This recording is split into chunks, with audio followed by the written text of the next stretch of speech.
Hello, and welcome to the Let's Play of Final Fantasy XIV in first person with no HUD. In this episode, or in this live stream, I'm going to be going to the Pugilist Guild so that I can finish those quests and then start my training to become a monk, which is basically the same as a pugilist, just with a few more moves. Actually, quite a few more moves. And then once I get access to the moves and like the actions and traits page, then I can actually just fill out my hotbar and then not have to worry so much about what moves I do or don't have. So let's see, the Pugilist Guild should be this way. And let's see. I was kind of thinking about, hello Lua. I was thinking about where I should put my, that's not a door I can walk through, my chakra gauge thing, because I always forget to use it. So I'm not sure if I want to put it like in the top left, or the top right, or like right in the center, or anything like that. But, I'll figure it out eventually. Especially when there becomes more of a gauge as I reach level 30 probably, maybe 40 or something. Oh, it's you. I'm sorry, but something, and okay. Yes, I'm off to a great start. See, look. There's a icon over their head. That's who I need to talk to. Hopeful seems more must be done. Precisely as Master dare say, listen, southern part of Drybone. Southern Drybone with the Hornets. Got it. Boot shine combo. Remind them of better days. Collect 3 of their stingers. Alright. Yes. So, Southern Thanalan and Drybone attack Hornets. I know exactly where I'm going. And I did mostly stop to read. So, off to a great start. Now, how best to get to Southern Thanalan? Could go through... Let's see. I would guess it would be out here. I've already got my own chocobo, so I don't need to rent a chocobo or anything. Because I don't think I stopped to get the path. You know what? I feel like I did go to Southern Thanalan. I like made a quick detour at some point. So let me double check, because if I have the porter path, it should be right here. It's just taking a second to load it. Then that might be a little faster. It might like actually just spawn me in Southern Thanalan, maybe.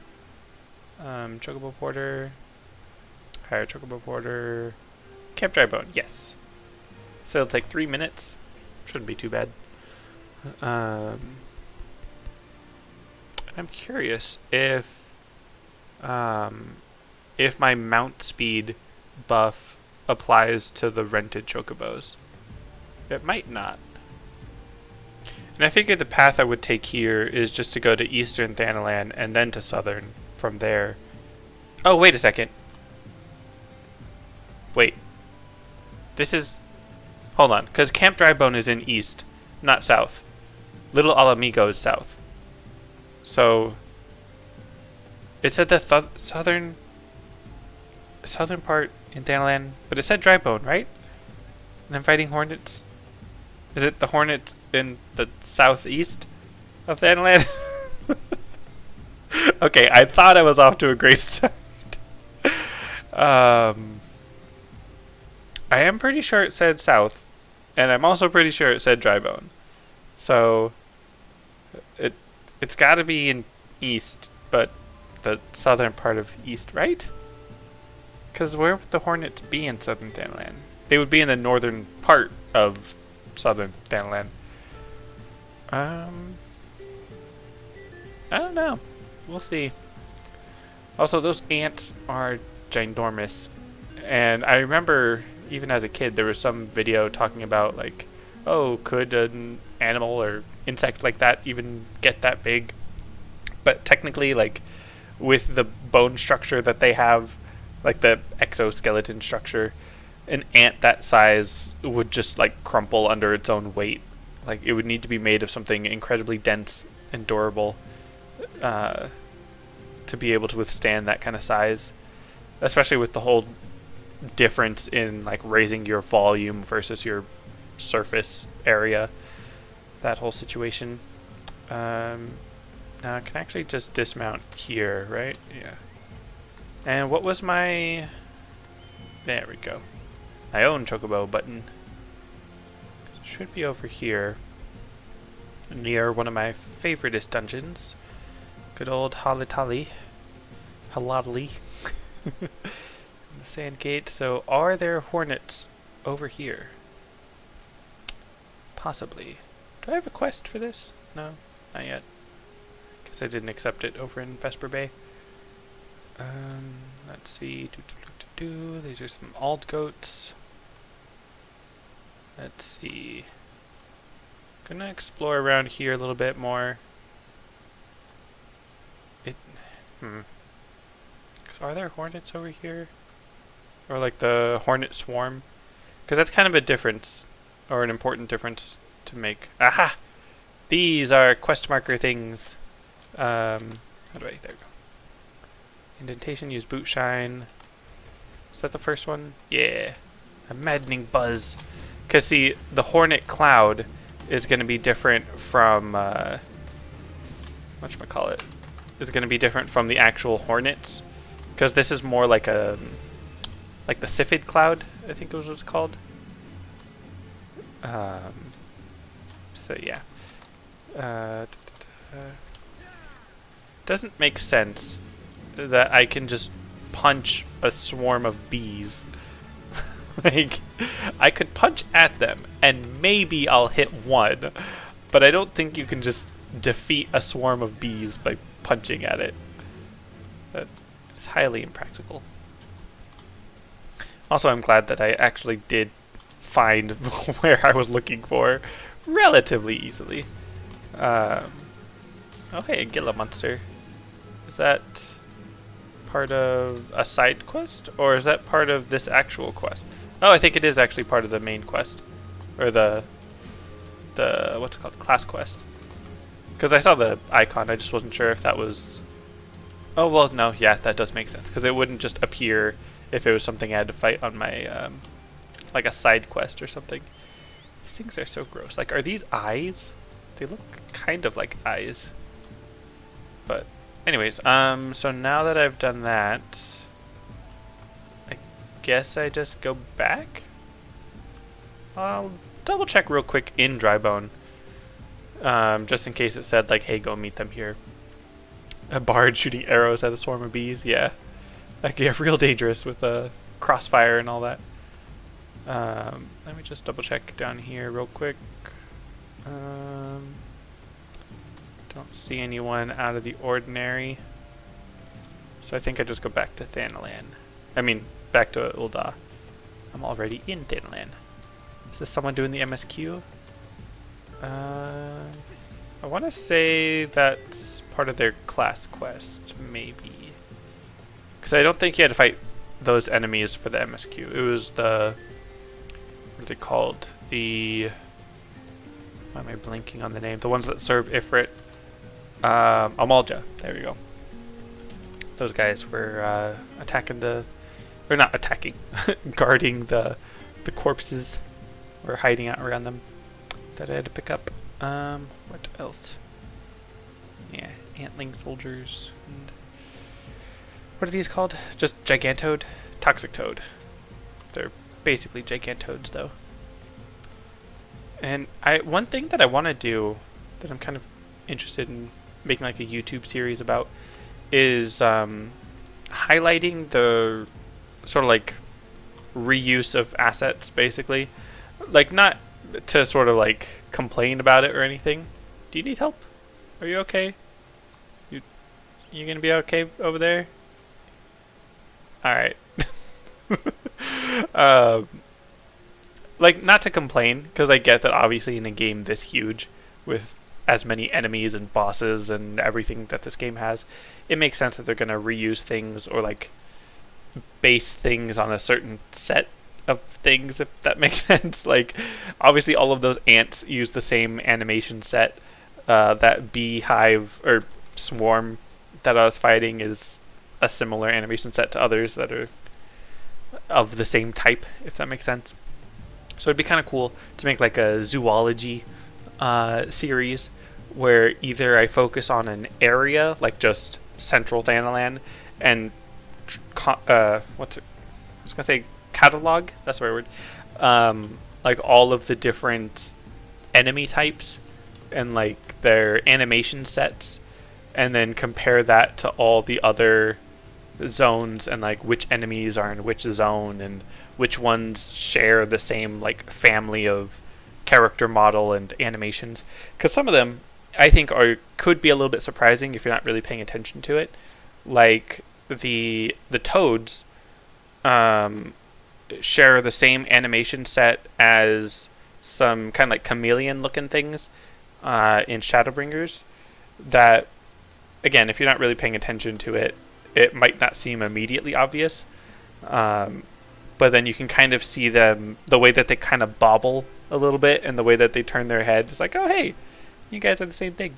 That's interesting. Obviously, like the swarm of bees is pretty distinctive. So like anything else that's like a swarm of bees, you know they're pretty much the same thing. But there are some that are pretty interesting. So, anyways, let's get back to the quest. What is it now? Leave the feeble old man in peace. Give him the stingers. Bruh. Hornet stingers. Always stood your ground. Mementos of your younger day. Lose everything. Oh boy. Keeping the spirit alive. So I'm guessing I just gotta fight this dude. Just to snap him out of it. Alright. Let's go. Let me fight. Let me click on you. Ready or not? Here I come. I'm ready. Let's go. Let me fight. And punch. And oh, okay, well, that was easy. You fool! You think you can challenge me? Wait. Oh, I was like, what happened? It's starting to come back to you. Are we gonna fight again? I won't have it so easy. Can I move? You're like, I was gonna say he's got the advantage because he's attacking from behind or something. Let's see. I actually need to double check like which moves I have. Okay, so I don't have Demolish is the one. So I'm gonna stay back here this time, so I can actually keep an eye on him. Yes, his strength returns. I don't get how being beaten up is making his strength return. I do kind of like that. Another thing outside of like zoology or whatever would be kind of cool to like keep track of the fashion that they're wearing, to be able to see like, oh yeah, those gloves look like the gloves you get from what's it called, the Orm Veil for the Disciples of War. So like it actually makes sense that he would be wearing gloves like that, and I'm sure it's also used in other pieces of armor. The boots I don't recognize off the top of my head. And then that shirt looks a little bit unique, but also similar to some other things that the Disciples of War wear. And I think you could probably get that hat somewhere. Seems like a pretty basic hat. And then those weapons I've definitely seen before. They're actually kind of similar to what I have now. Alright. Let's come back. Learning how to walk. Blah, blah, blah. I'm going to be... Well, no. I was going to say I'm going to be confident that I don't actually need to read this, and I was going to skip it. But just in case, because that seems a little easy. But this person sold them out. I think. I wasn't really paying that much attention. Let's see. What are they talking about? I'm just barely skimming this. That's ridiculous. I don't need to accept your challenge. Alright, so there's calling him out for being a washed up old man. And I mean, I could take him. I'm like level 30 or something. Have no fear, Chuchuto. Undo pressure. Yep, the whole guild rests on my shoulders. Or the fate of it, at least. Clearly, I am the superior fighter. And everyone around me needs to understand this. But let's see. See, I could have skipped that. And then just come back and talk to him again. Yep. Let's see, feeling apprehensive at the rematch, blah blah. I'm just turning in the quest. Should be fine. Sure, I'll get the headpiece.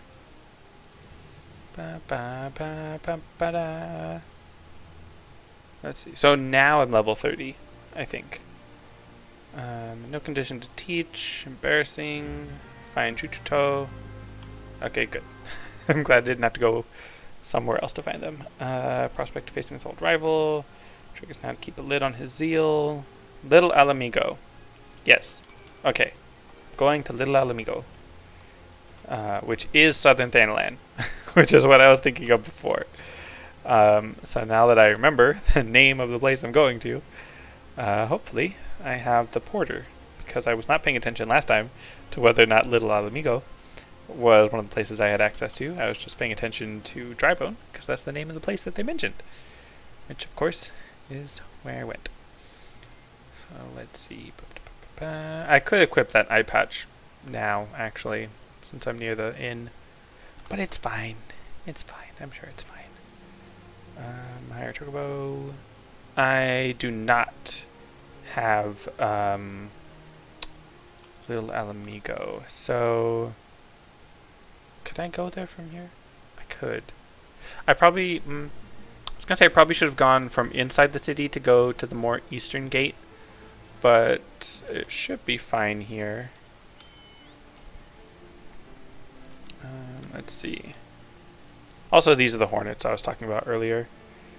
I like how I just got the YouTube notification that I'm now live on this channel. That's funny. Are there other trees like that? Yeah, kind of. Well, no. Because these trees are the same. But then that big one is where I found Nenemo earlier. And that's the gate that I would have gone out of. I think it's probably faster just to ride my chocobo. Considering I'm not like fast traveling or anything. And then this gate I think should take me to Southern. Oh look, a Gigantender. Or not a Gigantender, but a giant Sabatender. Is that another gate to go somewhere else over there? Oh boy. Passing through a gate without paying attention.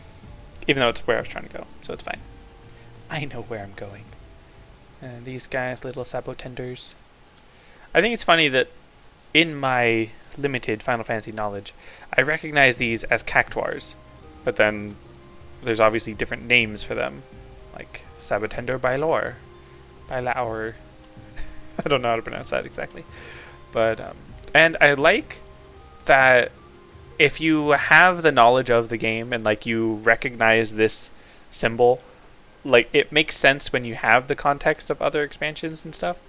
But I don't know if you're actually supposed to recognize it yet. Like maybe 1.0 players might be able to recognize it, but not sure.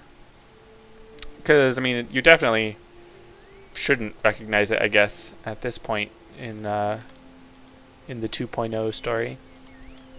But anyways, let's see. Where is... what's his face? Chuchuto? Is that his name?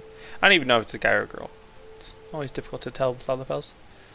Because, like, I would assume kind of longer hair, earrings, but, I mean, that's just presumptuous.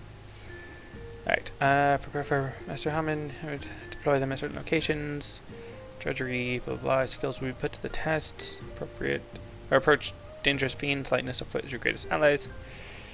Striking dummies, okay.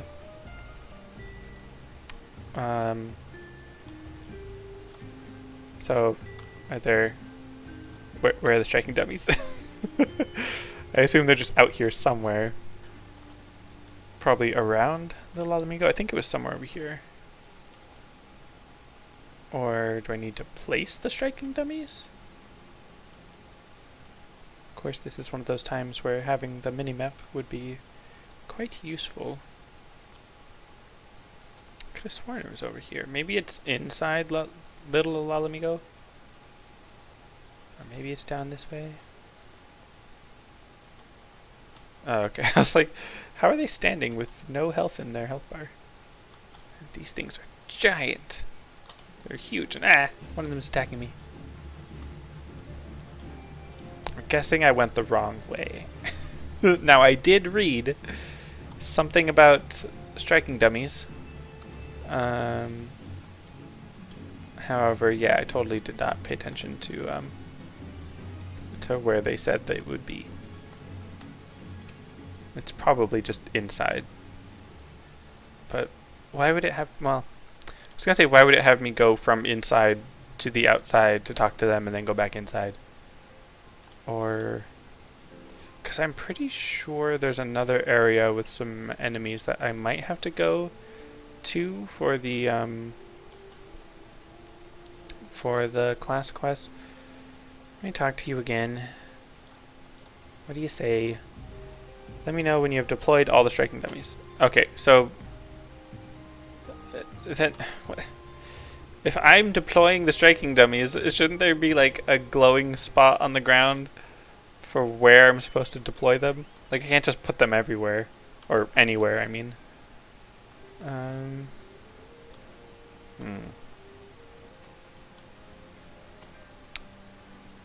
Let's see.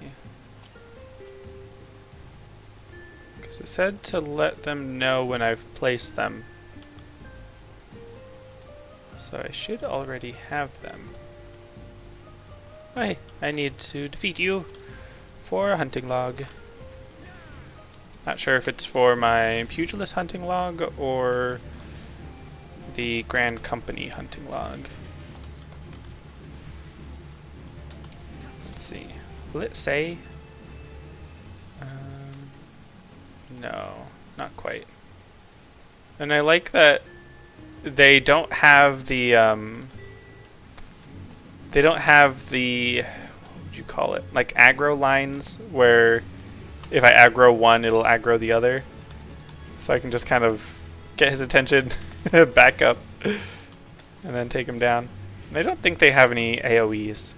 It's just all targeted stuff because they're just a thaumaturge basically. Alright. No? Still more? Alright. It should only be 3.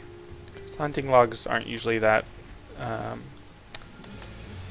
what's the word? Oh, there's an AoE. They're not usually that demanding, I guess. Let's see, 3... Immortal Flames hunting log. There we go. Alright, so I have no idea where I'm supposed to put these striking dummies. So let's get back into town, and then I'll open up my quest log. Let's see. It'd be hilarious if it was like, oh yeah, go back to Ul'dah, and then place these striking dummies down. Let me go in here and open up my journal. Deploy the striking dummies. Go to Little Amigo. Oh yeah, and with her. So Chuchuto's a girl. Let's see. I guess I'll just open up the map. Ah, yeah, I would not have figured that out by myself. I figured it would be like all in one little area, not all over the map. So, Karn, this temple place, the sepulcher, and that place. Okay. I got it. I got it memorized. I should have figured to check in here. But then if I had found this one, I would have figured that, or would have thought that all of them were going to be in here. I would have spent a bunch of time looking around in here. So let's see. First I'll go down to the temple with the zombie dudes.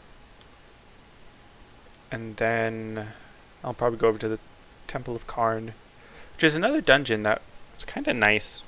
I enjoyed it. I don't think they updated it when they redid all the main scenario quest dungeons, because I don't think it is main scenario quest. Pretty sure it's optional. So sneak behind. Sneaky, sneaky. Can I do this from here? I'm too far away. How about now? Okay. Set up the striking dummy. Just check out my surroundings.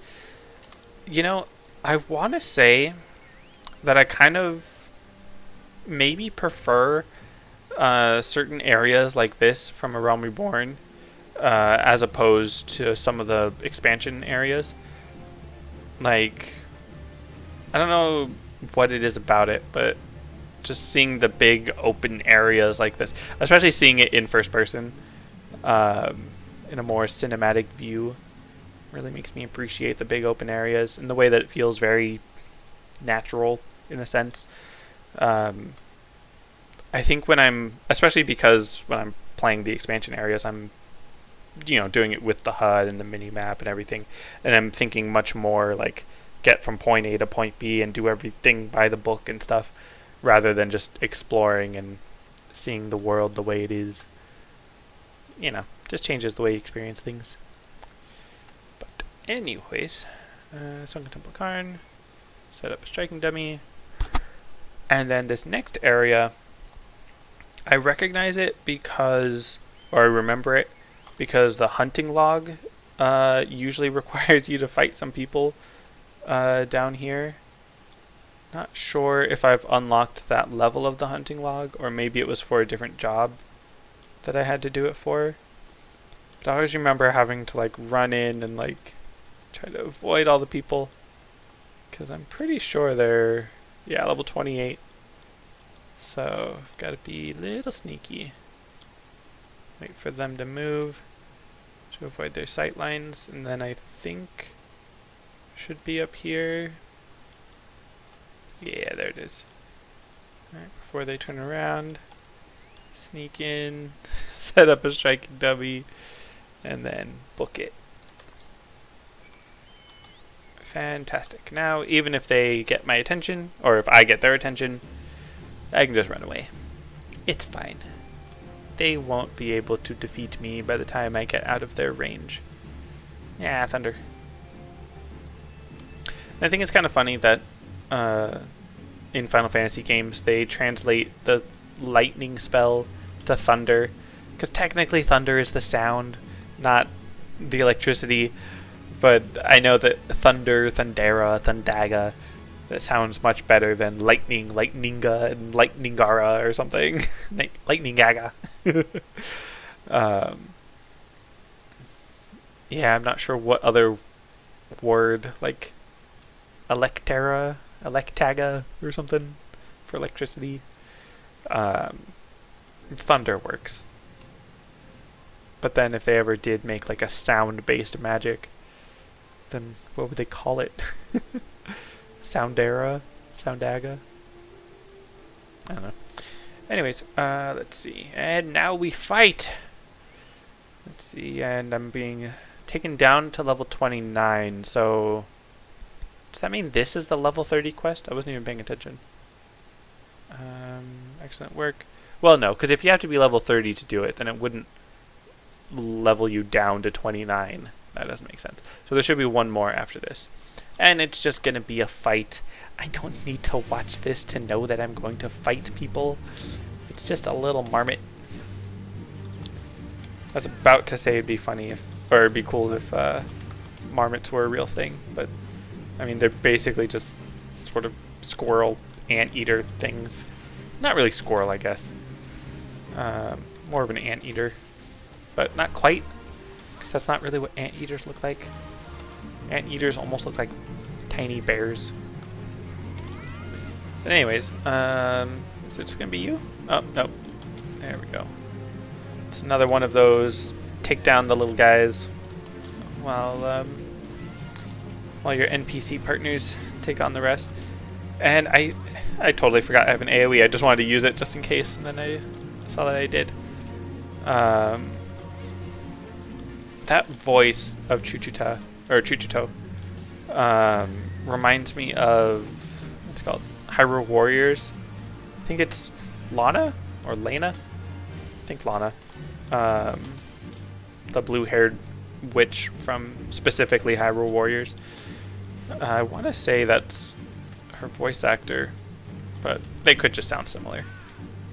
Because, I mean, it's just a regular noise. It's not like a super recognizable line or anything. Let's see. See, and I think one sort of downside about playing a monk specifically, but also just a melee DPS in general, when you're playing solo, so you can't really focus on the positionals. Like, I could use True North whenever I do get it, but yeah, it's just not the same. Oh hey, did Chuchuto use Demolish? That's cool that they actually use the moves. Wait, what what form am I in? That's fine. Let's see. Rurukuta? What's your name? Rurukuta. It's true, you left the guild, blah blah blah. See, this is just the ending of the mission. I don't need to read everything they're saying. They're just gonna tell me to go back to Ul'dah. It's fine. It's fine. That's liberating. I'm so little. I mean, so are they, but you know. Now back to the guild. Can you fast travel me there? That would be nice. Nope. Alright. Whatever. Let's see. How long does it say you would take if I use the porter? Hold on, 2 minutes. I'll get there faster. I did not mean to click on that. Alright. Let's see. It is 3:19. It just changed. That's perfect. So 3:19. If I'm gonna get there in less than 2 minutes, I gotta get back in 3:21, basically. So start the timer. I was really hoping that was gonna open. I was afraid I was just gonna walk into a wall again. But that's fine because this is the entrance, and yeah, it feels like it would have been faster just to take the porter, because maybe the porter would have like started me in Central Thanalan or something. But and that's just 2 minutes to get to Ul'dah, not necessarily to the Pugilist Guild. Obviously, the loading screens would take the same amount of time. The gate's right here. So yeah, I should be able to get there before 3:21 because it's still 3:19. Might be even able to get there in less than 1 minute. Let's see, I'm watching the time. Nope, alright, 3:20. If I was just like 4 seconds faster, would have made it there in half the time. But that's fine. Maybe it would have sent me to like the central gate instead of the eastern gate.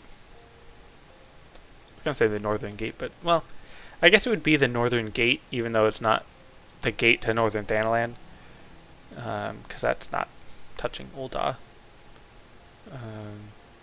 Let's see. Another loading screen. I think I mentioned this before, but I might as well repeat it. It would be cool if they did a big update that like unified or like rejoined the starting cities, in the sense of instead of two or three zones per city, if it was just one big city, like one big zone, kind of like Kugane and what's it called, the Crystarium, and you know, well, I was gonna say and the other starting zone in the other expansion, but or not really starting zone because you don't start there, but you know what I mean. The place with all the smart people. It's not that big of an area, which is fine. Like, it doesn't have to be, but yeah. Anyways, let's see. Blah, blah, blah, blah, blah. Talk. Could use a new shirt or gloves or pants. Let's see. In comparison, level 18 hat, 17 pants, 17 gloves, 17 shirt. Okay. Let me just get new pants, because I got the hat the last time. And Demolish, that's where I get it from the quest. Alright, Sagoli Desert. I'm glad I caught that. Yes, Forgotten Springs out in Sagoli Desert. Got it. Okay. So that's also Southern Thanalan. while I'm here, since I know that it's going to be a slightly more difficult battle, I was going to say boss battle, a slightly more difficult battle than before, let me go back to the inn and get changed, and then I think I'm good. Don't think I need to do anything else. Like, yeah, I can double check my hotbars. Might as well since I'm there. Let's see. Innkeep, Otopa Patopa. Otopa Patapa. Alright. Do I have it in my inventory? Level 21 weapon. Level 19. Actually, I think I already have a better weapon. That's, yeah. Item level 26. This is item level 21 to 23. So yeah. Not as good. There's that. Double check recommended gear. Good. I've got so much stuff here. Do I want to just get rid of all of this? I mean, I might as well wait until it's like actually full or something. Yeah, I'll leave it. And then what about my hotbars? 1, 2, 3. That. So I do have true. No, it's level 50. Never mind. Do not. I have faint, bloodbath, and second wind. Is that where I have it on my other character? Maybe. Not sure. But that's fine. Okay. Just wanted to double check. And let's go. Back to southern Thanalan. You can get there pretty quick. And then I'll go to like southern Thanalan. Way out in the boonies. Oh, that's cool. You can get those. Anyways, let's see. Is that a door? It is a door. I mean, it's ajar because it's open. Let's see. I have a little bit of a, I was gonna say fun story. It's not really that fun, but it's a story to tell when I get out to Southern Thailand. And I will say that before I did this, decided to play without teleporting and everything, I would have assumed that it would take just forever to go anywhere without teleporting. I was gonna say time traveling. But without teleporting, I always felt like it would just take forever to get anywhere. And it definitely does take more time, obviously. Unless you have a really slow computer that cannot load things very quickly. But the actual act of going from one map to the other on Chocobo, it doesn't take that long. Like, as you could tell, it only took like a minute to get from Southern Thanalan back into Ul'dah. And does this one have a special name? The Sabotender Bailarina. And sounds funny. I'm pretty sure it's like Bailar or Bailor or whatever, because that's like almost the Spanish word for dance, or it is in a different conjugation, or it's at least related to the Spanish word for dancing. But I don't know if it's just Spanish because it's in the desert, which, does that make sense? I'm not sure. But anyways, I was going to say that, yeah, I kind of figured it would just take forever to get anywhere without teleporting, because there was one time where it was a guildmate's in-game wedding that I wanted to get them a gift just because I thought it'd be fun and, like, you know, in character, in game or whatever, to craft them a music box or whatever.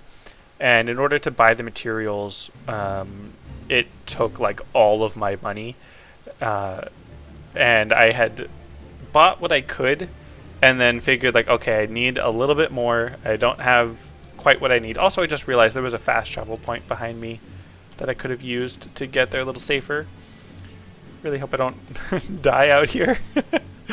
But I had spent all my money and then teleported out here to the southernmost part of Thanalan, and then I realized I didn't have enough money to teleport back, and I was like, oh no, I'm stranded. I'm lost out here in the desert. There's nothing I can do. I'm gonna die. But I was like, wait, no, it's not that far. I can just I can just walk. Like I still have my mount. And I want to say that was maybe before you could fly out here. Because for anyone that doesn't know, well, kind of for anyone that doesn't know these two things, after you reach a certain point in the main scenario, basically finishing the most base core part of the game,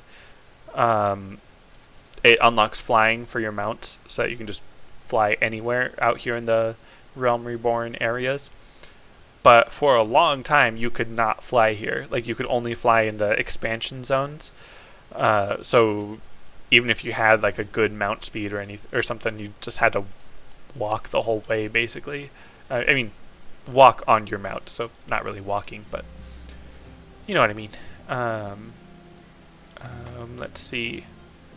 Now I need to go somewhere here.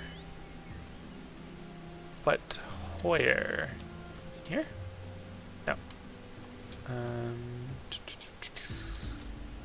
Is it outside of this place?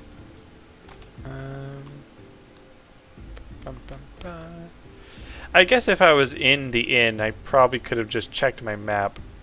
But I knew it was in Sokoli Desert.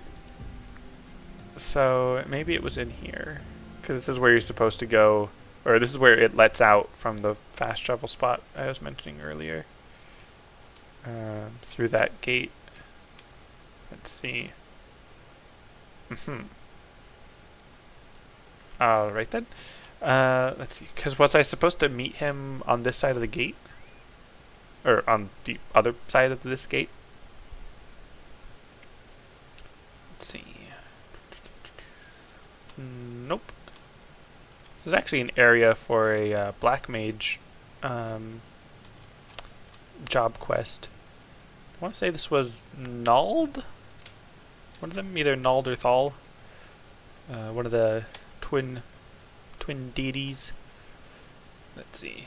It's a Minotaur Malm. Let's see. And then I'll probably check out in the, not quite oasis, but watery area out here. Just outside the city. Does it have a name for this city? Let's see. Forgotten Springs, that's right. He did mention the Forgotten Springs. There's still one or two buildings I haven't gone into. Might as well check this one. And I know there's a fate that always happens here. Feels like it's always going on whenever I need to be here, but obviously it's not going on right now. That's kind of another thing. Was that? Oh, for a second I thought that was a coral head. That would have been very gruesome. But oh, hey, look, the fate is going on. So these monsters always end up taking down these NPCs, and then they like make their way into the city. Oh, they're attacking me. Let me just ignore them. There he is. Good old Jojo. Even though that's not actually his name. Worms are creepy. Oh, and talking about like the zoology thing, there's actually quite a few of these types of worms in different dungeons and areas and stuff. So that would be one of those things where I would check and see like all the different areas you can find them. But anyways, before we begin, some warming up. Defeat 5 sandworms. Okay. Got it. Like those things that were chasing me. Let's see. Oh look, it does actually count. I'm below the recommended level for this fate. But they're level 29. Should be fine. And I mean, some of them are already low health.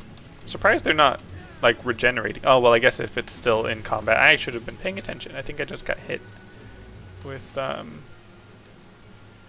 of the things. Let me see if I can get this one. Does that count? I'm not sure if that counted. They might have died right before. Oh, because I was blind, so I probably missed. Maybe? I'm not sure. But anyways, so now that I've got the... Okay, so I don't think that's a look away marker. That's just if I get hit with the attack, I get the blind debuff. Because they're doing like a sand blast. And that obviously affects my vision. And I'm actually just using my AoE. I'm not even comboing into the single target moves. Which is not exactly the best idea. But I figured why not. Alright, back in Oppo Oppo. Should be easy enough. Do I have that one? No, I don't have that action. That's fine. Alright. Yeah, I'm getting out of here. Defeated the sandworms. I'm not here for the fate. I'm just there for the worms. I was gonna say the swarms. Alright, let's see. And now I'm gonna do the real fight. Warmed up.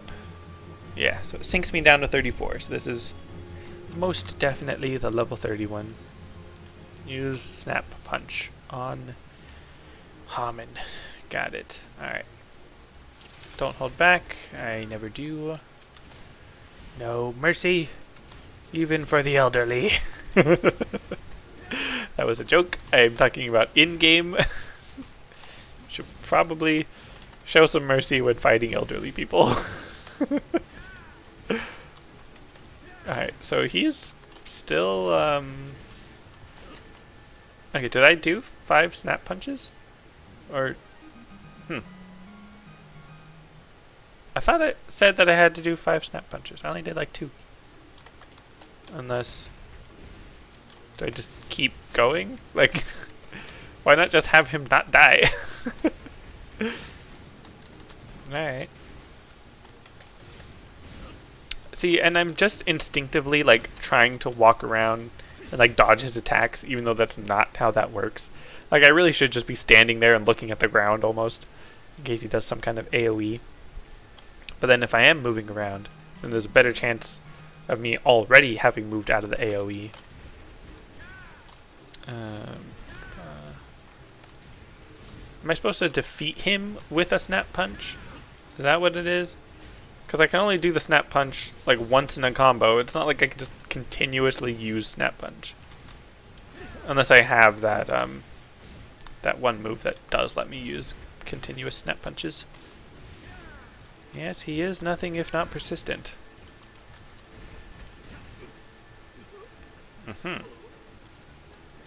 Oh no, his face is under the water. Ah. If only there was someone here who could help him. Alright, he's back up. He's got it. So now we need to do an actual fight, right? Like, he's not just gonna save the day on his own. I want to say one piece of trivia that I heard, that I don't know if it's true or not. But I heard that, like, this quest line for the pugilists is actually the same, more or less, that was in the 1.0 game, or 1.0 version of the game. I don't know why that looks so weird. Like, most of the gear is the level 50 gear. Let me examine. Yeah, oh, okay, the level 45 gear. And then the body is obviously not. I don't know why that looks so weird. Because I'm expecting the body of the level 50 gear. But anyways, you know, I should have been reading that. Because I thought they were saying, oh, Wegafar is in the town right here. We should go stop him. But, he's not here. I technically beat up this one elderly person, not the elderly as a whole. Also, oh, okay, yeah. It's got a bus go around. Got it. On Emerald Avenue. Where is Emerald Avenue? I'm actually not familiar with that street. I assume that means back in Ul'dah, but I'm familiar with Sapphire Avenue. You're a little behind. That's fine. What was I going to say? Brain thinking. Right. I know about Sapphire Avenue and Ruby Road, I think. Maybe it's Ruby Avenue? I don't know. But those are places in Ul'dah. So I assume Emerald Avenue is also in Ul'dah? If I just joined a Fate, I think that's the Hildebrand Fate. Because I can tell the music's a little different from normal Fates. And it has a more cheery minigame-ish type of noise. But anyways, let's see. And again, I am just like never gonna use this chakra thing, am I? You good? You good, bro? Do you need help? Want me to? There you go.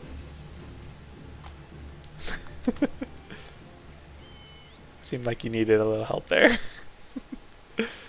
I'm actually not sure. They're probably about to do a job quest thing. I don't need to intervene. And these things are so creepy. Like they're like 80% mouth. Like where even is their stomach? Like their mouth goes like all the way back into their body and then it's just tail. Like where are the pecs for their arms? Where is the brain for those eyes? Like it's like Kirby, the Kirby dilemma. Where does the mouth end and the rest of the body begin? Not only like in like the lip mouth, but like the inside of the mouth. It's very interesting. I would actually be very interested in if any of the developers could make like an anatomy drawing of these things. What are these ones called? The angler. But there's a specific name for like this type of creature in the game. I almost want to say Ouroboros, but I know that's more like a snake thing. Like Ouroboros is like a snake thing. But yeah, like I was mentioning earlier about the zoology thing, like these. The Potter Wasp Swarm, they're the same as that Hornet Swarm we saw earlier, and the Siphid Cloud in Horizon. I think it'd be really fun to put together like a Jeopardy style type of game. Not exactly Jeopardy, because there would have to be some bending of the rules for some things, but to basically have it be like different categories of like, where can you find this type of monster, or like where is this NPC, or stuff like that. What level do you learn this move and on what job? Stuff, interesting stuff like that. And then have like an easy, medium, hard, or several different points worth of questions and all that. I think that'd be really fun. One of the easiest ones, in my opinion, just because of my own knowledge of this game, would be like, where can you find the wharf rat? And then, or like, basically like, how much information do you know about the wharf rat? Like, what level is it at? Where do you find it? What kind of moves does it use? Stuff like that. Because that would be can't even remember the name of it now. I think that would be Southern Lanasia. Right outside the gate. It's like a level 1 enemy for the beginning of the Marauder and Arcanist jobs, or Limsa Liminta specifically. So let's see. Where is Emerald Avenue? Because I think what I just was on was Sapphire Avenue. And then Ruby Road is up ahead.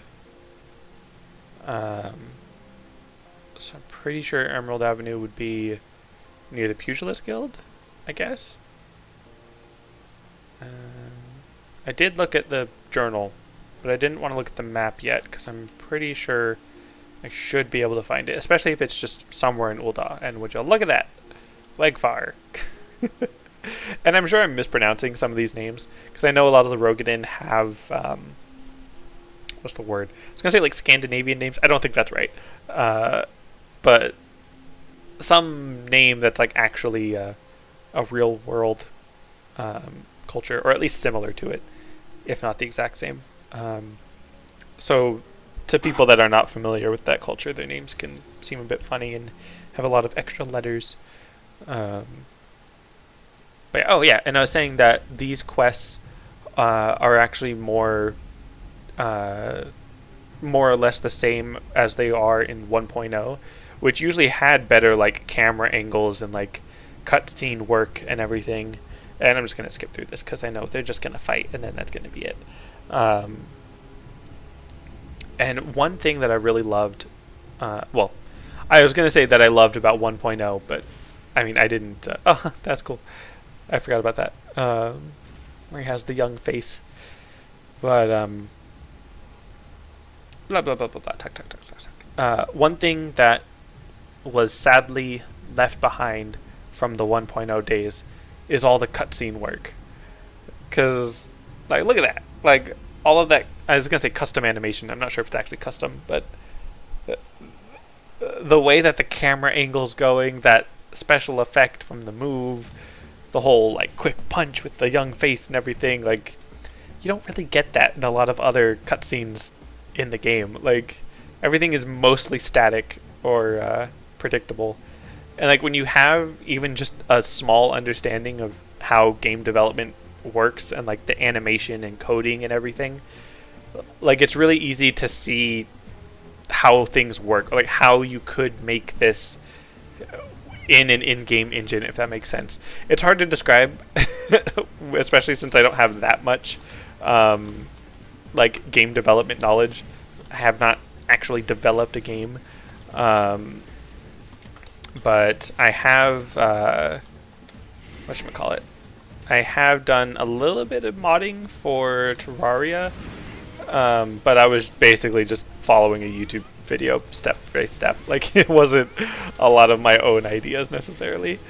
And then of course the reason why I stopped my little bit of modding that I was doing is because I was basically like adding custom pieces of armor into the game, and on one of the pieces of armor they didn't have a YouTube tutorial, and instead of just using what I've learned and figuring out on my own, I just stopped altogether. Which is, you know, not the best. Let's see. Let's attack you. Maybe just focus them down one at a time, because I only have the one AoE, and like the whole point of where are you guys taking them? The whole point of Monk is to like do the combos and everything. So I can't really just do combos if I'm only focusing on the one AoE move. Although, of course, if I have the one AoE move and they just happen to be all grouped together, then that makes sense to just take them down in a big group as well. Let's see, more people. Temperance of the Alacran. Or Alacran? Alacran? I don't know. Let's see, anything else you wanna fight about? Wegfar Wide Axe. Just move out of the way. I guess I could probably stun him with low blow. Is it low blow? Yeah, should be. Are there two different whatchamacallit? Two different stun moves for melee, or are they both the same? I think they're both the same. Or no, leg sweep. I think that's the one I have. Tanks have low blow. Don't know why they're given two different moves. I guess it does it make sense? Because why would they give tanks and what's it called? Tanks and melee different moves in that scenario. I'm trying to think of any other role quest or like role actions that tanks and melee might use the same of. But I guess they are all different now that I'm thinking about it. Because I was trying to think like, oh, maybe Bloodbath, but no, I don't think tanks get that. Or even something similar. I mean, not role wide. I know Warrior has something pretty similar to Bloodbath. And Second Wind, but it's not actually the same move. I was thinking of Feint, so lower the damage of the target, but that would only be similar to Addle, which is still different. And that's for magic jobs, not tanks. Yeah. Anyways, I was not reading any of that because I know it's just, oh, finish up the quest, go back to the Pugilist Guild. Yay, we fought people. Huzzah! And now, this is not technically where I become a monk, but it is where I become able to start the quest to become a monk. So just talk. Because it will not be important in like 5 minutes. Just go real fast. Okay. Now the jacket would be nice. Because that's level 17. It's level 3, level 17 as well. I thought I got, no, I got the pants last time. Could get the boots. I do actually like these, oops. I like these gloves. Let me scale this up. Kind of, I almost don't like this window for the fitting room because I want the display of my character to be a lot bigger, but I don't need all of these icons to be 200% size. Like, because if I put it at normal size, or I think it was maybe like 80%, like that's a really small preview for my dude. And you know, this is fine for the size of the icons on the side, but I want to get like a good view of my character, and I want to, especially if they're a taller character and they have like a spear that goes above their head, then I want to get a good view of like everything above them as well. And then I can't even zoom out that far. And then when you like pull it out to attack, you want to get a better angle. But yeah, I feel like this UI element could probably use a bit of an, I'd say an overhaul, but I don't know, something could change about this. That'd be nice. But I do like these gloves. They're pretty cool. I think I actually put them in my glamour dresser on my main character, but I might have taken them out already. And I do kind of want to hold on to that chest piece armor because I think it really brings the look all together. Sorry, this one time level 30. Alright, so I don't need to talk to you. Aha! You! What's your name? Gagaruna? Brother from another mother. Untimely fate, blah blah. I'm pretty sure I need to go to the goldsmith. Let's see. Goldsmith, yep. I knew that was at least where some of the quest starts. I didn't know for sure if that was where the actual quest starts. And again, one day, I will do that quest. Oh, and I really like this outfit. Well, okay, the top. I like the top on that outfit. Like the jester clown Halloween outfit thing. It's pretty cool. I'm gonna quickly stop by in the inn to equip my new gear, and I shouldn't have to equip the skill. I should already have demolish on my hotbar. And I need to equip the new weapon as well. Okay, equip that. And be like, oh yeah, draw a weapon. These are probably one of my lesser favorite weapons for the pugilist, like the 2 claw thing. I feel like it's almost like a bit of wasted space in between the claws. But anyways, so now Goldsmith's Guild. How best to get there? Probably from Pearl Lane. I think that's what it's called. Basically around the side. The poor people place. From one loading screen to another. But this one's really quick, so that's fine. And in here. Is the goldsmith upstairs? Probably. Let me go this way. Sure would be faster if I could fast travel and teleport.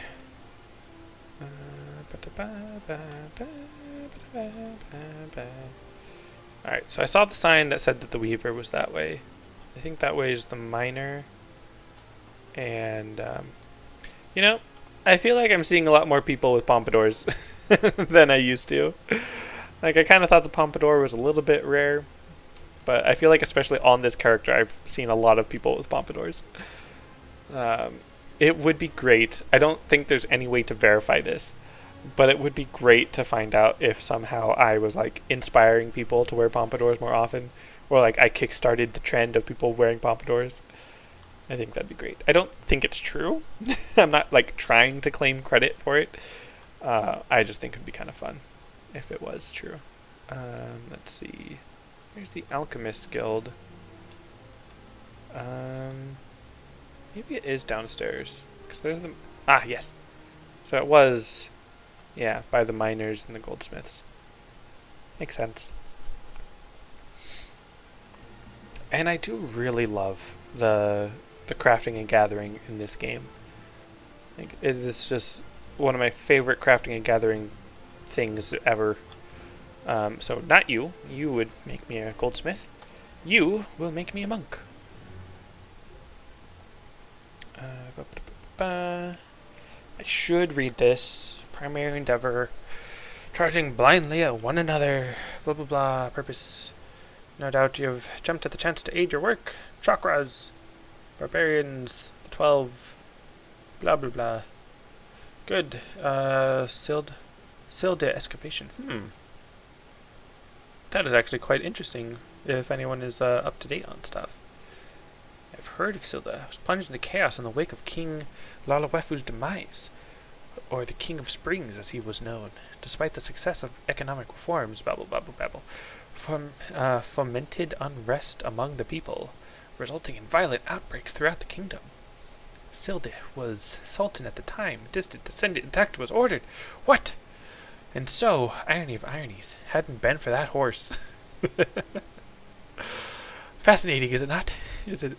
It is enough to convince one things could not have happened any other way. No? False! One among my colleagues disagreed with this interpretation of events. He claimed to have evidence suggesting otherwise, but all trace of it disappeared before it was published. Mine own research shall unearth any such evidence should it truly exist. I shall know the truth. Granted, you are not the brightest coal in the brazier, but surely surely such a prospect entices even you. Okay, I just want to pause for a second to say how hilarious it is that the one NPC that I actually want to stop and read everything he's saying because I'm actually interested in what he's talking about is the one NPC that talks on and has to have little babble like in the middle because he's talking too much. Anyways, and so you make for the Silde excavation site in central Thanalan. Travel the way before me to see that it is safe, and once there, set up this aetherometer. And should you ever care to know more of the Eorzean military history, do come and see me. It is a personal crusade of mine to guide the dullards of this realm towards some modicum of enlightenment. I think it'd be great if this NPC actually stopped and gave you history lessons on the military history and stuff. An honest inquiry. That sad, wonderful moment when ignorant curiosity overcomes pride. Right, then let us begin. Sildian history. I need hardly mention that Sildian civilization is now centuries dead. Silde was plunged into chaos in the wake of King Lalawefu's demise, or the King of Springs as he was known. Despite the success of his economic reforms, the tax increases as he imposed did not sit well with his subjects. This, coupled with a prolonged sequence of untimely droughts, fomented unrest. I want to look up that word, actually. Oddly enough, this guy is actually inspiring me to learn. Unrest among the people, and in time sparked violent unrest throughout the kingdom. Silde was not alone in its want for water. Ul'dah, too, felt the effects of the droughts. The Sultan at the time, Sasagan ul Sisagan, but perhaps he recognized the Ul name. The current Sultana, Nanamo ul Namo, represents the second Ul dynasty. This is Sasagan's distant descendant, or she is Sasagan's. Now, where was I? Yes. Right, so Sasagan ordered the attack on Silde to claim the water resources discovered as a result of Lalawefu's flood control acts. But the royalty and nobility of Silde would not remain idle. They mobilized their nation in the face of this crisis, and the people fought with great tenacity against the Ul'dah threat. The full strength of both nations met in battle, and the result was an arduous, protracted conflict. Though arguably more desirable than surrender, the ruling Sildan elite took little pleasure in having succeeded in uniting the theretofore querulous citizenry to fight. For despite all they accomplished, every day spent waging war dragged the nation's financial affairs, which you will recall had only just been brought under control, back into the mire. To bring an end to the long military deadlock, Silda devised and set about implementing a perverse yet ambitious strategy. It sought to zombify the deceased among its army that they might fight again. At first it appeared to have worked, yet at the height of hostilities, the Sildans lost control over their necrotic creations. The undead turned on their masters, and before long the zombification had spread to a majority of the population. Ever knowing an opportunity when they saw one, the Ul'dah used this to justify their war, now proclaiming it a crusade to send these zombies to fall. After seeing to the extermination of all zombies outside the city, they had then sealed the gates of Silda. I don't know why I don't like the name Silda. Like, I want to say Silda or something. But anyways, entrapping both the living and dead within. And that, in brief, is the history of the fall of Silda. I only pray that your feeble mind is able to retain it. I genuinely feel like reading that again possibly, and what are you looking at? But again, I mean, mild spoilers, I guess. In the live letter talking, or it's not even out yet, I guess, in previous live letters, talking about content that we're going to be getting, like, in the end game, like, coming up soon, like, within a month or so, or maybe 2 months. We're getting more difficult dungeons to run, basically. I think they called it modular dungeons, or something like that. Essentially, it's like an end game thing that's going to be really difficult and stuff. For, like, not the hardcore, but, like, medium core, I think. I could be wrong. But anyways, new content that we're getting. And it's, like, the Sylvan ruins, or dungeons, or whatever you want to call it. Like, I think that's really fascinating that I just happened to stumble upon the actual, like, in-game lore behind this area. And then on top of that, the fact that it brings up the zombification of troops, when I was just, did I mention it earlier that there were zombies out there in southern Thanalan? Now, it is interesting that I'm going to central Thanalan rather than southern, because central is where the quest is, where I'm learning about the Sylvan ruins, but the southern Thanalan is where all the zombies are. But he did mention somewhere in there the eradication of the zombification. So it does make sense, I guess. But I don't know. I'd have to read it again, because as much as I was reading it and paying attention, I wasn't necessarily retaining everything I was reading. And I gotta say, like, to be super transparent, I was not feeling that great about this live stream, because I was not feeling like I had much to talk about. But then I could just tell that I was so excited to read this thing that, like, I don't know, it just felt great to just read things. If that makes sense, despite all the time I spend not reading things. Alright, Oroban, that's what these things are called. And okay, so on that last one that I saw, they had like an eye at the end of each of those antenna, but this one does not. So do these things just not see? Or do they just have like tiny little eyes at the end of that I can't tell? Like, are these things blind? And again, how far deep does that mouth go on this creature? Like, that just, anyways, moving on. Back to the zombies. And the ancient civilization. Yeah. I love that the game actually has the lore explained, that there's zombies all the way mouth. Let's see. See, and now I'm curious, like, what are the lores? What's the lore on the Spriggans? Also, I'm pretty sure I'm supposed to be here. Ah, yes. Over here. The Silda excavation site. I'm sure I have read that before, and I just never put the two and two together. Let's put out this aetherometer. And how long have I even been streaming? Just about an hour, 15. Synced it down if I'm above level 34. Which I think I'm still exactly level 30. Alright, let's see. I might be 35, I'm not sure. Well done. Now we only wait for the aetherometer to gauge the... What's going on? Oh no! Imps! Which should be void scent, which is another interesting thing. There are fiends about. They are often drawn to the lingering sense of blood and death. Well, this is what they're here for. Have at it. Or this is what you're here for. Alright, now I gotta fight these void scent. Which... Rune Gate Imp. Interesting. Or, Renegade? What's Renegade? What does that mean? And I like that they're just kind of standing around. Like, they're not all just focused on me, basically. Anyways, I don't think these guys have any AoEs. I think the thing that's really frustrating about fighting these things is their ice spikes, which make physical attacks against them deal damage to myself as well.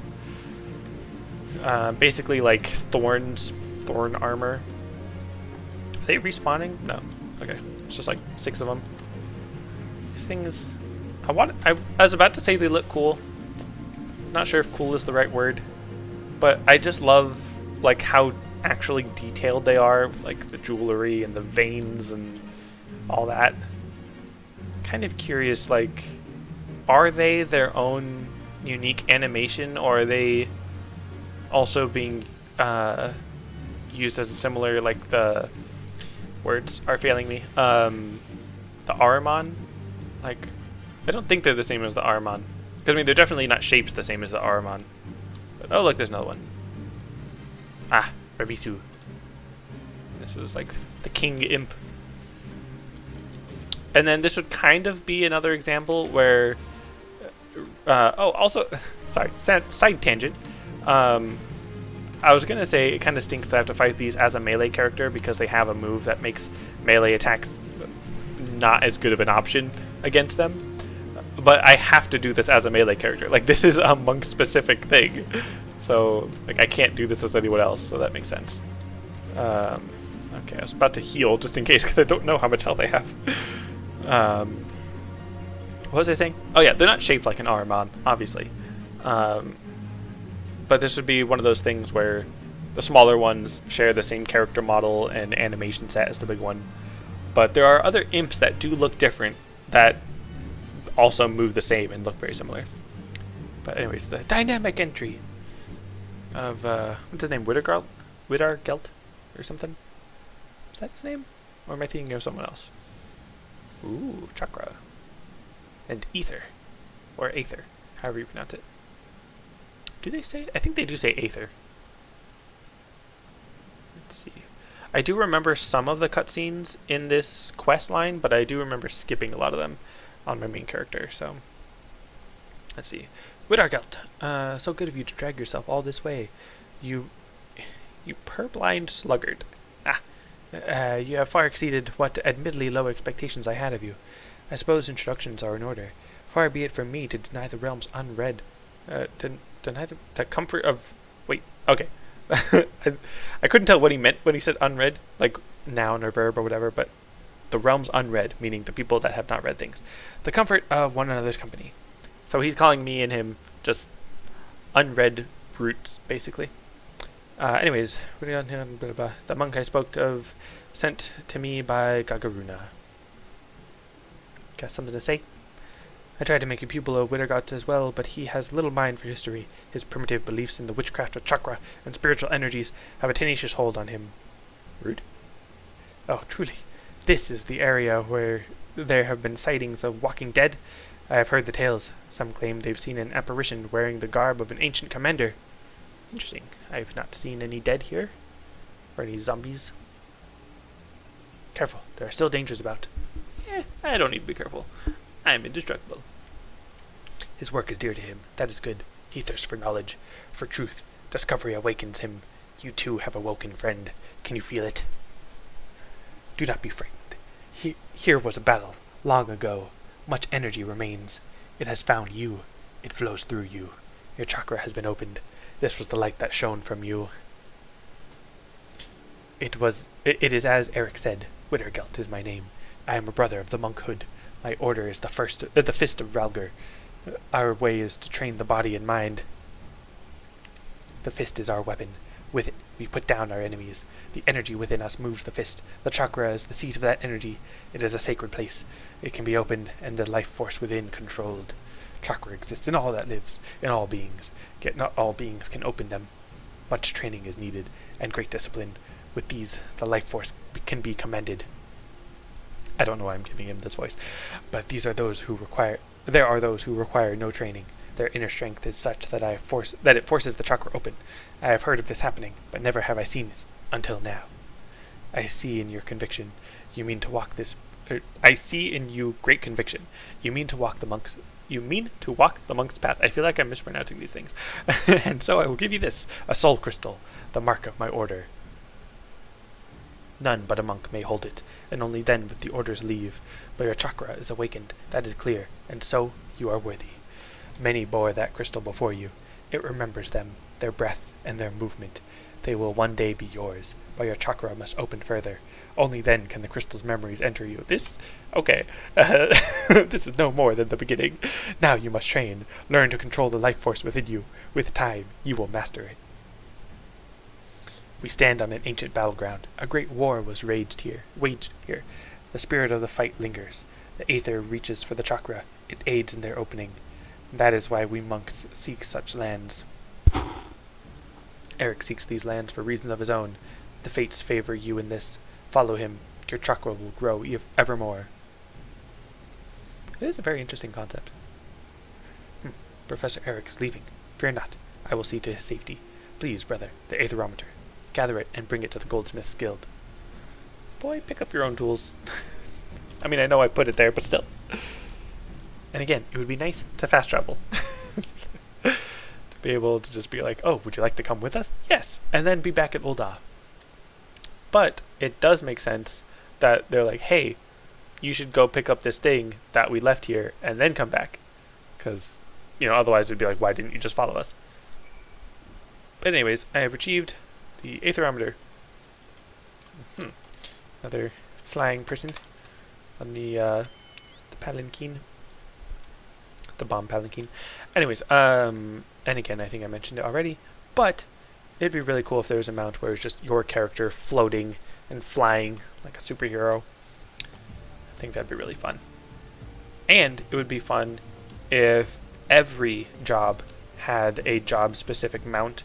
Not necessarily that like only that job could use that mount, because that could be a little tricky to set up. Because if you change your job while you're on your mount, then that wouldn't make any sense. But then for like for a mount to be earned or like obtained by using that job, so like the summoner totally could have gotten a carbuncle mount, but then they just put that on the Mog station, so you can't really do that anymore. It'd be kind of interesting if they had like a book mount, kind of like the Triple Triad card mount, which I still want to get eventually, but it's going to be a long time before I get that. But anyways, as I was saying, for the monks, it would be interesting if their mount was just using their chakra to propel themselves through flight and all that. I think that'd be kind of fun. Oh wait, Goldsmith, not the pugilist. Which is this way. And then I think I'm actually just going to end stream once I actually become a monk. So it's a little bit of a shorter stream today. I think I usually go for like 2 hours, sometimes 3. But just hour and a half basically is fine for today. I had my mission and I accomplished it. I mean, I haven't technically accomplished it yet. I have to still become a monk by equipping the soul crystal. Which again, if you're caught up on all of the story and lore and all that, and you're actually reading things, as opposed to me sometimes, these soul crystals are actually kind of interesting. Because you get one for every job. And I'm sure it has something to do with like a in-game or like a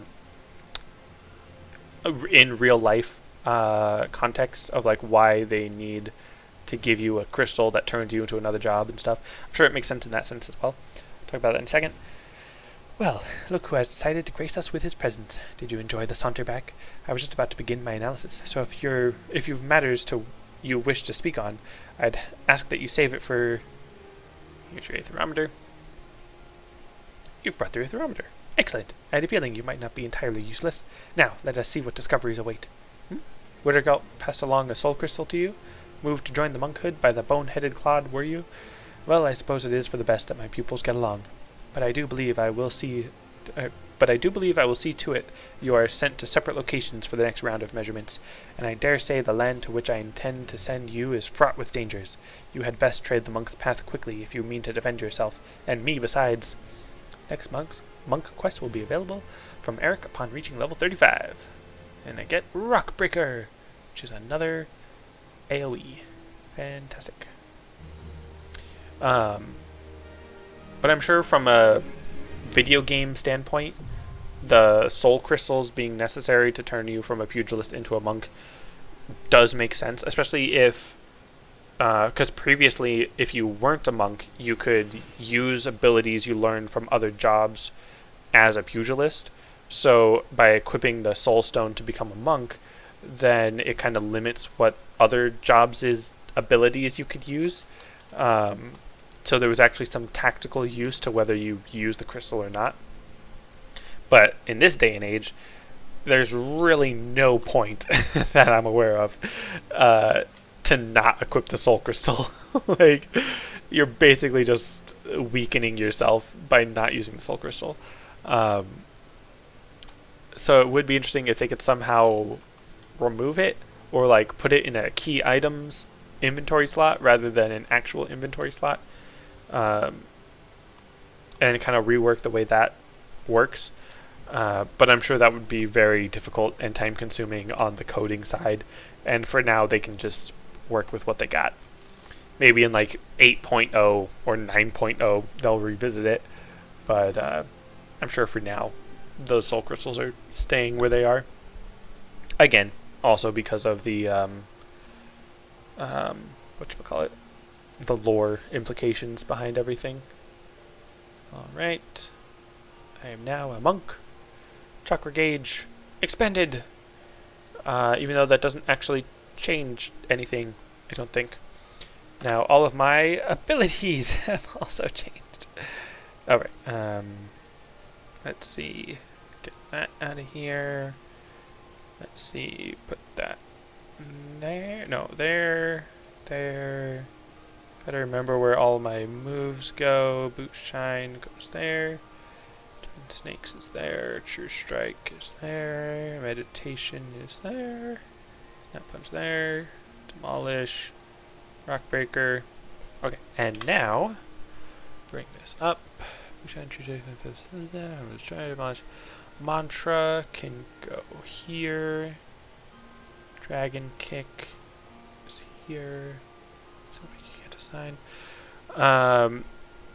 I would go through all of the changes that I'm making. That's this one. But I don't think I can reliably explain all of the decisions I'm making. I'm actually going to leave that for now. Without actually just having them all where they go. And I think that was actually there on my other character. Riddle of Fire, I think there. Riddle of Wind was next to it. And I will explain these eventually as I get through it. Did I put that there? Maybe. Six-sided star, might as well put that there. What am I missing? I'm missing...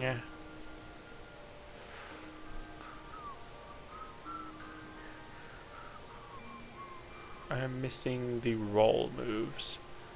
Actually, Blood Path Feint. Arm's length is there. True North is there. Okay, so...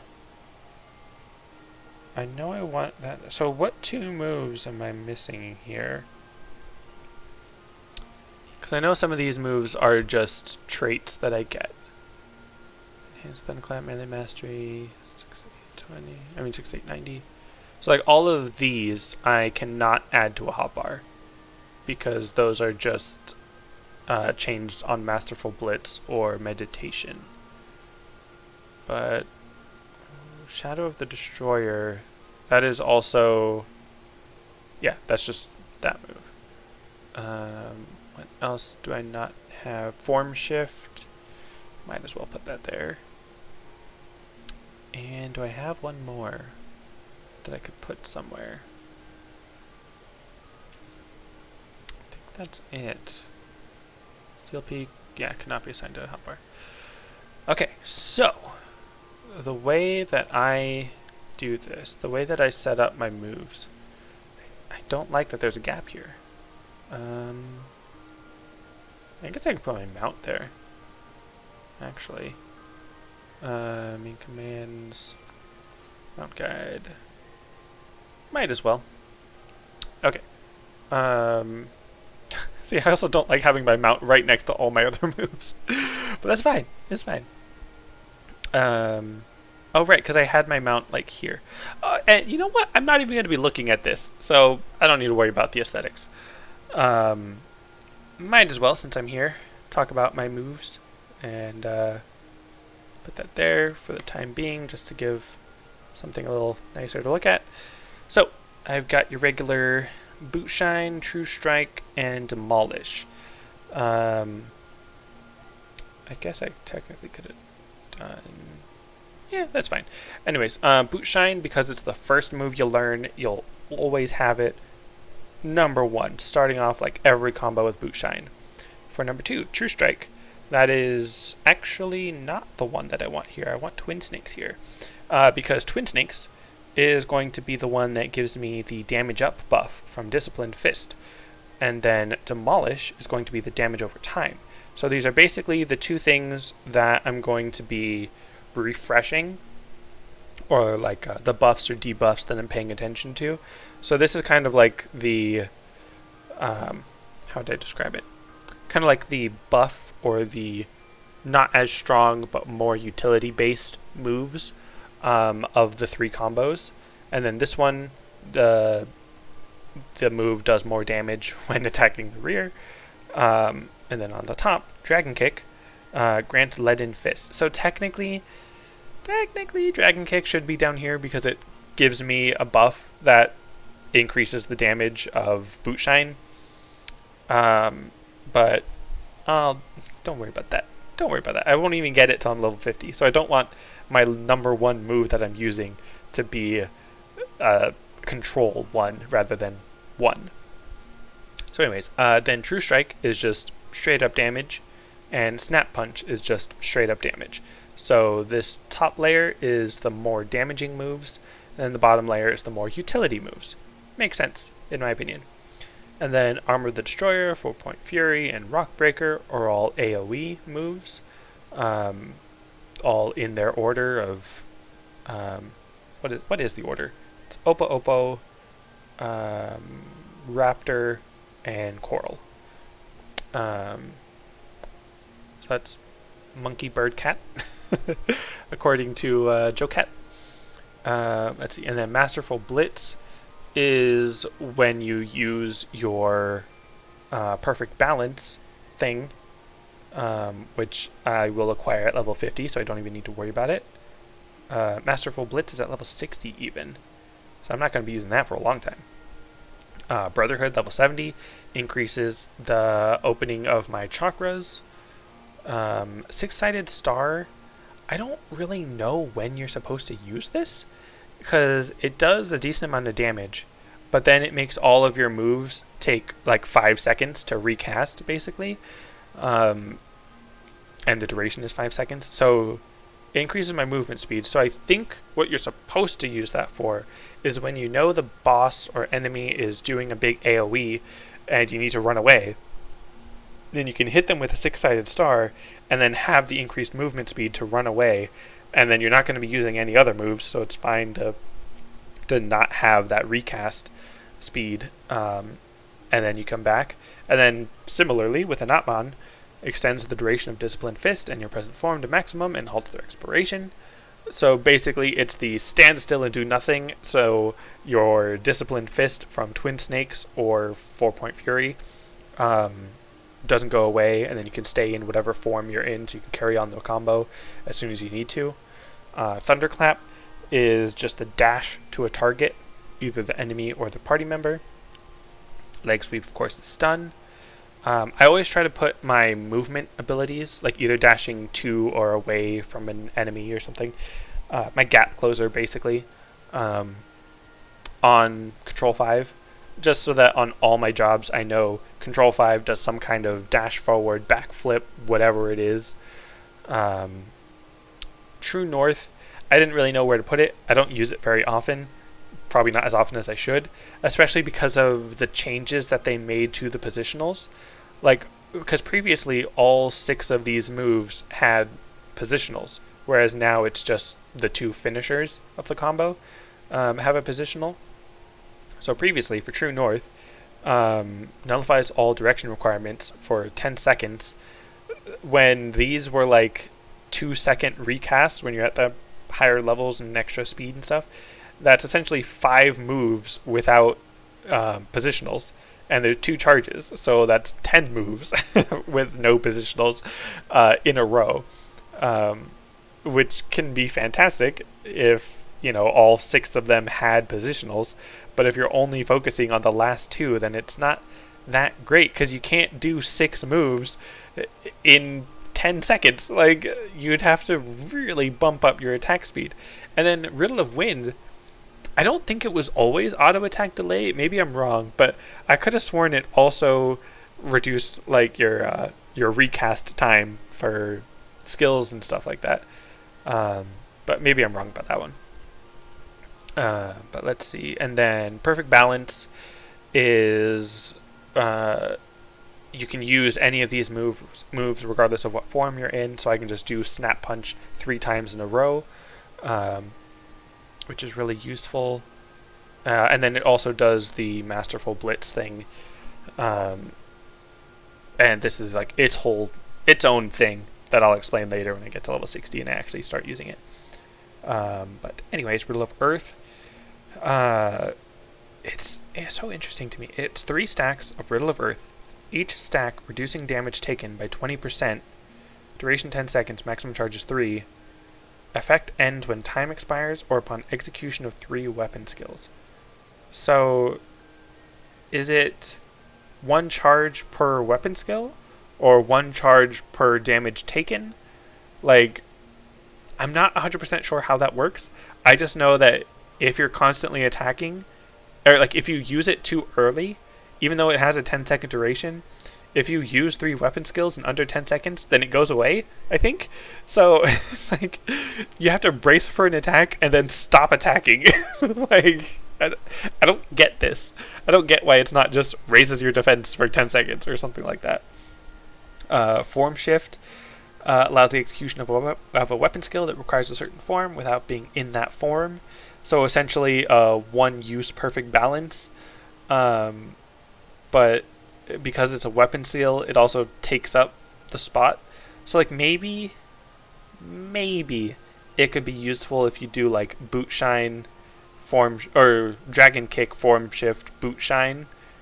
Maybe that's a damage up versus just going through the combo or something. Or you really want to get a Demolish off before the boss becomes invulnerable or something. Or I guess a Twin Snakes. I don't know. I hardly ever use Form Shift. Riddle of Fire just increases damage dealt. That's nice and simple. Second Wind increases your health, or restores your health. Bloodbath gives you lifesteal. Mantra increases healing actions, or the effectiveness of healing actions. Feint reduces the damage that your target takes. It says, physical damage dealt by 10, magic damage dealt by 5, but unless it's really obvious, I never really know whether the attack is going to be physical or magical. So that's always iffy. I just use it whenever there's a tank buster, regardless of if I think it's physical or magical. And usually on a tank buster, when it's really obviously telegraphed that, hey, this is going to be a really big attack, maybe you should be careful. And then, everyone else is going to be putting up all their damage things, their damage reduction abilities, and healers are going to be paying attention to healing the tank. So it's maybe not the most important time to use Feint. Maybe on like a raid-wide attack, that would probably be a little better for Feint. But I'm not always paying attention to what move is going to hit the entire raid. So I just focus on the tank buster, because that one I do know. But anyways, meditation, as we all know, is all the chakras. And changes this to Steel Peak, and then eventually turns into another move, which I don't remember the name of. And then it also allows me to use Howling Fist. Now, in Joe Cat's video, I will point out a small, not quite mistake or oversight, or just a thing he didn't mention, is all the other melee classes have some kind of ranged move that they can spam when the tank is like doing a big AoE and you need to run away. Technically, Howling Fist kind of fits that description. Like, if you're within the range, does this even have a range? It just says delivers an attack with a potency to all enemies in front of you. So, does it? Oh, yeah. It says range 10, radius 10. So you have to be within 10 yards. I was looking for the range, like, on the tooltip, like, in the description of it.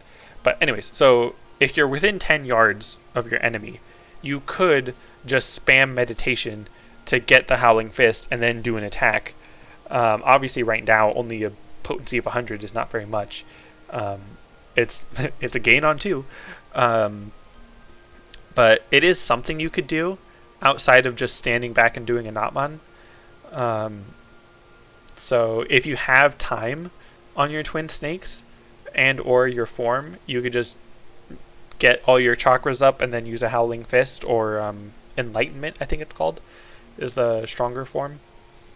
So that's a thing that you could do. And then I think that's it. I think I covered it. Oh yeah, Arm's Length. Nullifies most knockback and draw-in effects. Also slows enemies. Oh yes, Arm's Length is something that's on the tank and the DPS. The physical characters, basically. So tank, melee, and ranged physical.